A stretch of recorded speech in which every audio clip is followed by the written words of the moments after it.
नमस्कार, आप देख रहे हैं आर हिंदुस्तान न्यूज। फिरोजाबाद से प्रशांत कुलश्रेष्ठ की खास रिपोर्ट। फिरोजाबाद के वार्ड नंबर 50 से बीजेपी पार्षद अजय गुप्ता और उनके सहयोगियों पर अवैध वसूली और जमीन कब्जाने के गंभीर आरोप लगाए गए हैं। स्थानीय निवासी संतोष कुमार ने पार्षद अजय गुप्ता के खिलाफ शिकायत दर्ज कराई है। संतोष कुमार ने आरोप लगाया कि पार्षद और उनके सहयोगी लगातार दबाव बनाकर उनकी और अन्य लोगों की जमीन हड़पने की कोशिश कर रहे हैं। पार्षद पर दबंगई दिखाकर जमीन पर कब्जा करने का आरोप, अवैध वसूली के लिए धमकी देने की बात भी कही गई। संतोष कुमार का कहना है कि इस मामले में उन्होंने प्रशासन से हस्तक्षेप की मांग की है। मामले की गंभीरता को देखते हुए प्रशासन ने जांच शुरू कर दी है।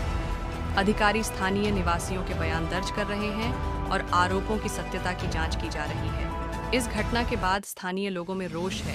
उनका कहना है कि जनप्रतिनिधि का इस तरह का व्यवहार बेहद निंदनीय है और इसके खिलाफ कड़ी कार्रवाई होनी चाहिए।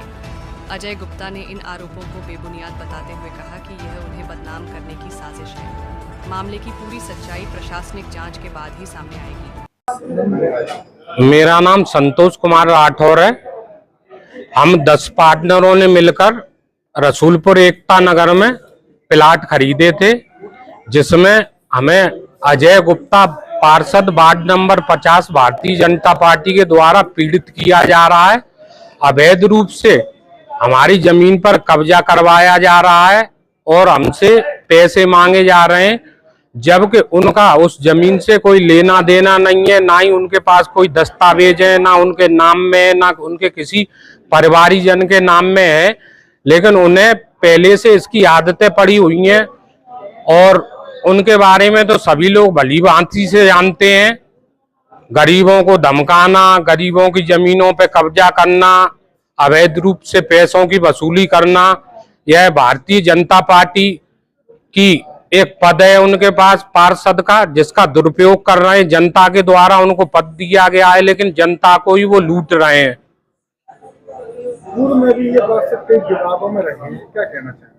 इनका तो विवादों से नाता ही है। इनके कारोबारी विवादित रहते हैं और भली बात सब जानते हैं कि ये कैसे कैसे अनलीगल कारोबार करते हैं और हम लोगों को ये जबरन माफिया बता रहे हैं। अधिकारियों से ये अपने सत्ता के दबाव में जाकर कुछ इन्होंने एक पार्षदों का ग्रुप बनाया हुआ है, जिससे ये सामूहिक मिलते हैं, अधिकारियों पे दबाव बनाते हैं और व्यापारियों पे अवैध रूप से मुकदमे दर्ज कराते हैं। बाद में समझौते के रूप में मोटी रकम लेकर ये अपने एफिडेविट लगवाते हैं, जिसका हमारे पास एफिडेविट पूर्व में ये हमारे कुछ साथियों को 2022 में दे चुके हैं, उनका एफिडेविट भी है।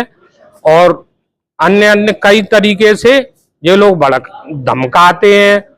और आज जो हमने इनके खिलाफ ये वार्ता की है, तो भविष्य हमें और हमारे 10 साथियों को ये कुछ भी कर सकते हैं।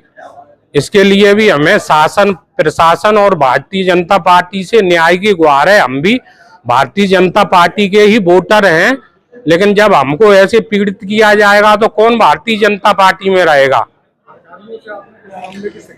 हमने जिला अधिकारी जी से, एसएसपी साहब से, एडीएम, एसडीएम सारे अधिकारियों को बाई एंड भी हमने अपनी शिकायतें दी हैं और हमने सबको रजिस्ट्री भी की है। मुख्यमंत्री, मुख्य सचिव, भारतीय जनता पार्टी के प्रदेश अध्यक्ष, प्रदेश सचिव, भारतीय जनता पार्टी के जिला अध्यक्ष, नगर अध्यक्ष, सबको रजिस्ट्री के द्वारा और बाई एंड भी हम सबको दे चुके हैं। आप क्या कहना चाहिए? कैसे पार्षद के इसके खिलाफ कानूनी कार्रवाई की जाए, इसकी जांच करके, और हमें न्याय दिया जाए। अगर हम दोषी पाए जाए तो हमारे खिलाफ कार्रवाई की जाए, और अगर पार्षद दोषी पाया जाए तो उस पार्षद के खिलाफ कड़ी से कड़ी कानूनी कार्रवाई की जाए, हमें न्याय दिलाया जाए। ये मेरा नाम शाहिद कमाल है। मैं कटरा बनानान का रहने वाला हूँ। ये मेरी पुरखों की ज़मीन है और पुरखों की ज़मीन से ही मेरे पापा के नाम आई, और उसके बाद जब पिताजी का देहांत हो गया तो फिर मेरी कानूनी प्रक्रिया से 1 साल मेरा मुकदमा चला, जब जाके मेरा नाम उसमें चढ़ा।